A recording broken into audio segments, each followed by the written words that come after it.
Oke, selamat datang lagi di The Deep Dive. Kita langsung aja ya, kita bedah materi kuliah termodinamika teknik kimia yang Anda kirim ini. Siap. Kelihatannya fokusnya cuma satu, tapi ini konsep yang, wah, fundamental banget, energi Gibbs molar parsial. Betul sekali. Jadi misi kita jelas nih, kita mau bedah konsep ini sampai Anda benar-benar ngerti, bukan cuman apa rumusnya, tapi kenapa ini penting banget. Jadi yuk kita mulai dari pertanyaan paling dasar, apa sih sebenarnya benda ini, dan kenapa ini krusial banget buat Anda sebagai calon insinyur kimia? Tepat. Jadi gini, Anda harus lihat ini sebagai puncaknya lah ya, puncak dari semua yang udah dipelajari soal properti termo. Oke. Dulu kan belajar entalpi, energi panas, terus entropi, soal keacakan. Nah, sekarang kita gabungin keduanya buat ngerti apa itu kekuatan pendorong, driving force. Jadi bukan cuma ngukur properti lagi ya, tapi memprediksi arah. Persis. Kemana sebuah proses itu bakal bergerak. Dan pemahaman ini fondasi mutlak buat mata kuliah selanjutnya. Buat ngerancang alat pemisahan, reaktor, kesetimbangan fasa. Tanpa ini, semua itu cuma, ya kumpulan rumus aja, nggak ada maknanya. Oke, saya suka kerangka itu. Jadi ini bukan topik baru yang terpisah, tapi semacam grand finale gitu ya. Nah, sumber yang Anda kasih ini langsung to the point. Dibilang tujuannya mau cari energi Gibbs molar parsial. Tapi ada satu kalimat yang langsung bikin saya berhenti. Properti ini sama dengan potensial kimia. Nah, Dua nama buat satu hal yang sama. Kenapa gitu? Apa signifikansinya? itu dia. Itu pertanyaan kuncinya. Coba bayangin gini deh. Potensial kimia itu konsep kualitatifnya. Itu istilah kita buat ngegambarin keinginan suatu zat buat pindah, atau bereaksi, atau berubah fasa. Keinginan ya? Udah larut. Air menguap juga gitu. Potensial kimia di fasa cair lebih tinggi daripada di fasa uap. Itu kekuatan pendorong yang kita omongin tadi. Oh, jadi potensial kimia itu semacam tekanan termodinamika gitu ya, yang mendorong perubahan? Analogi yang bagus banget. Betul. Kayak tekanan fisik, dorong air ngalir dari tekanan tinggi ke rendah. Potensial kimia itu dorong molekul dari potensial tinggi ke rendah. Nah, disitulah energi Gibbs molar parsial masuk. Oke. Itu cara kita ngasih angka ke konsep tadi, kuantifikasinya. Jadi pas kita hitung energi Gibbs molar parsial, kita itu sebenarnya lagi ngasih nilai ke keinginan zat itu buat berubah. Ini jembatan antara teori yang abstrak sama desain rekayasa yang butuh angka pasti. Oke. Ini mulai nyambung. Jadi, potensial kimia itu idenya, energi Gibbs molar parsial itu angkanya.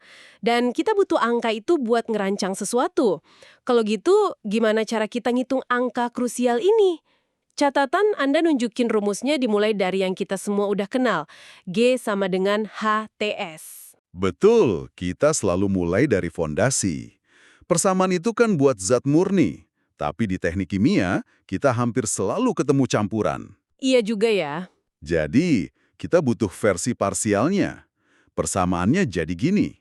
Energi Gibbs molar parsial buat komponen I, biasanya ditulis J bar I, ada garis di atasnya, itu sama dengan entalpi molar parsialnya, H bar I, dikurangi temperatur dikali entropi molar parsialnya, S bar I. Oke, logikanya sama, cuman semua pakai properti parsial.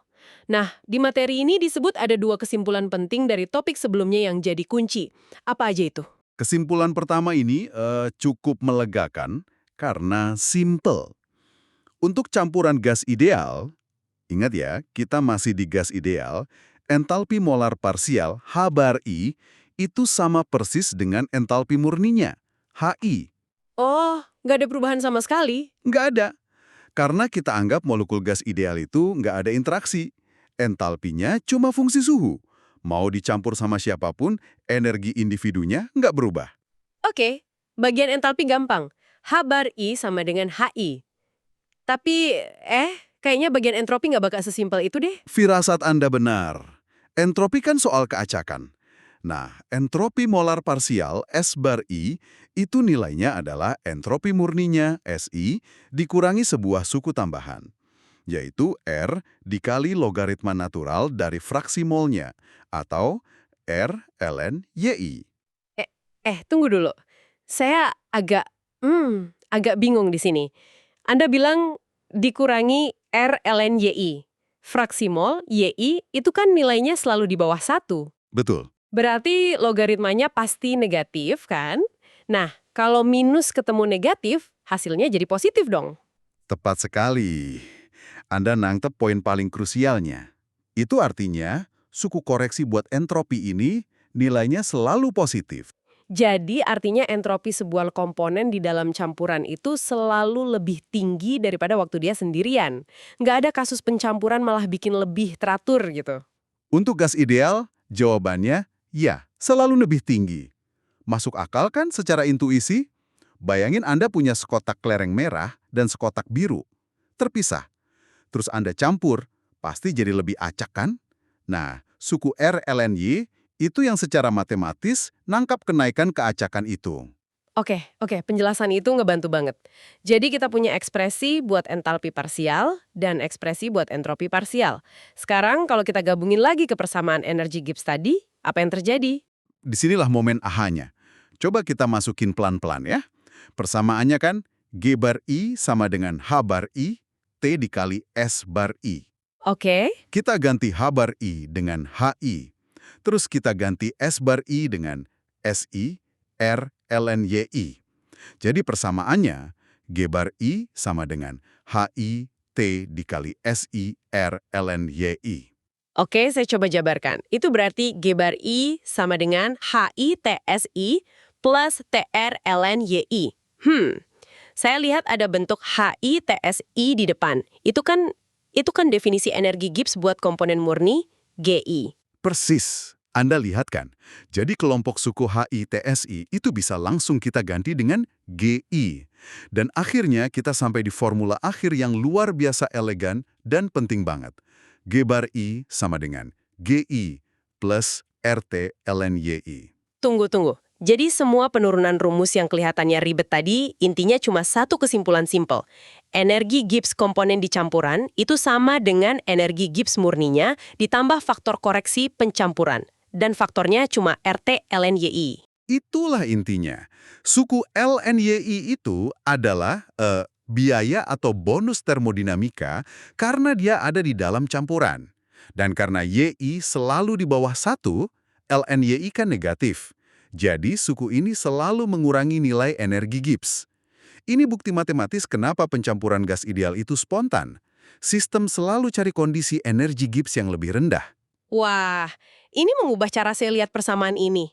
Ini bukan cuma matematika. Ini kuantifikasi seberapa nyaman sebuah komponen ada di campuran. Dan angka ini yang nanti nentuin kolom distilasi saya bakal jalan atau enggak. Luar biasa. Tepat, Anda sudah nangkap esensinya. Oke, secara konsep saya mulai paham. Formulanya ternyata elegan. Tapi saya baru benar-benar ngerti kalau udah lihat angka. Nah, contoh perhitungan di materi Anda ini kayaknya bisa bantu banget. Tentu. Mari kita lihat angkanya. Contohnya ini campuran biner gas ideal. Sebut saja komponen A dan B. Kondisinya di 100 derajat Celcius atau 373 Kelvin, tekanan 3 bar. Komposisinya, fraksi mol A, Ya, itu 0,3. Berarti sisanya B ya, YB-nya 0,7. Betul. Dan kita juga dikasih data properti murni A dan B di kondisi itu. Ada H dan S. Ini data yang biasanya kita ambil dari tabel termo kan ya? Iya, betul. Di soal ini, Ha sama dengan 30 Joule per mol dan Sa sama dengan 20 Joule per mol per K. Ada juga nilai buat B. Tujuan kita, hitung G bar buat A dan B, terus energi Gibbs total campurannya. Mari kita hitung buat A dulu. Oke, rumusnya tadi kan G bar A sama dengan GA plus RT ln YA atau HA TSA plus RT ln YA. Kalau kita masukin angka-angkanya, ini agak susah ya kalau cuma lewat audio. Mungkin bisa dijelasin prosesnya aja. Jadi bagus. Jadi gini, daripada fokus ke angkanya, kita lihat kontribusi tiap suku. Pertama, ada basisnya, Ga murni dari HATSA. Ini energi Gibbs A kalau dia sendirian. Kedua, kita tambah faktor koreksi pencampuran, yaitu RT ln YA. Seperti yang kita bahas, karena ln 0,3 itu negatif, suku ini bakal ngasih kontribusi negatif. Jadi selalu menurunkan nilainya ya? Selalu. Nah, sumber Anda ini langsung menggabungkan semuanya. Jadi, Ga dihitung dari 300 kosong, dikurangi 373 dikali 20, ditambah 8,314 dikali 373, dikali ln 0,3. Setelah semua dihitung, sumber materi ini ngasih hasil akhir untuk G bar komponen A sebesar, minus 11.168,1 Joule mol. Wow, angkanya besar dan negatif ya. Iya, untuk komponen B prosesnya sama persis, cuma pakai data B. Hasilnya untuk G bar komponen B itu minus 16.388,18 Joule mol. Oke, jadi kita punya dua angka nih, minus 11.168,1 buat A dan minus 16.388,8 buat B. Ini potensial kimia masing-masing di campuran itu. Angka B lebih negatif, artinya di campuran ini B ada di kondisi yang lebih stabil atau lebih disukai secara termodinamika dibanding A. Bener nggak interpretasi saya? Interpretasi yang tajam sekali, tepat.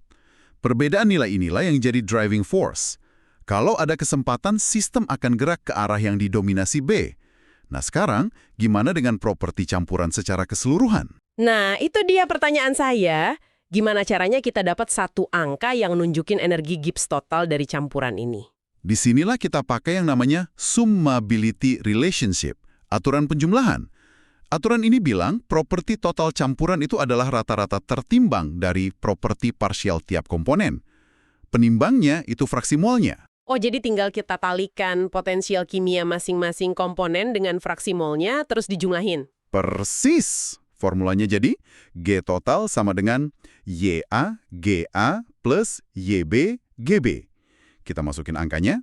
0,3 dikali 11168,1 ditambah 0,7 dikali 16388,18 dan hasil akhir energi Gibbs total campurannya adalah minus 14822,15 J mol. Oke, jadi kita udah lewatin penurunan rumus, ngitung, dan dapat angka.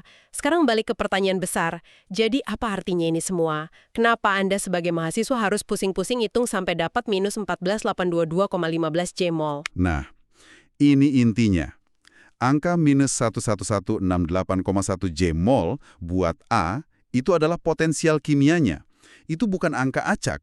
Itu ukuran kuantitatif dari kecenderungan A buat kasarnya kabur dari fasa itu.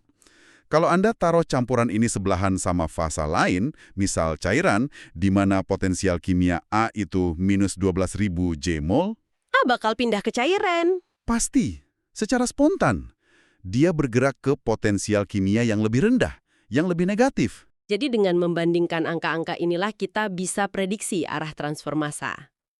Tepat. Ini dasar dari semua proses pemisahan. Distilasi, absorpsi, ekstraksi, semua kerjanya gitu. Komponen pindah dari potensial kimia tinggi ke rendah.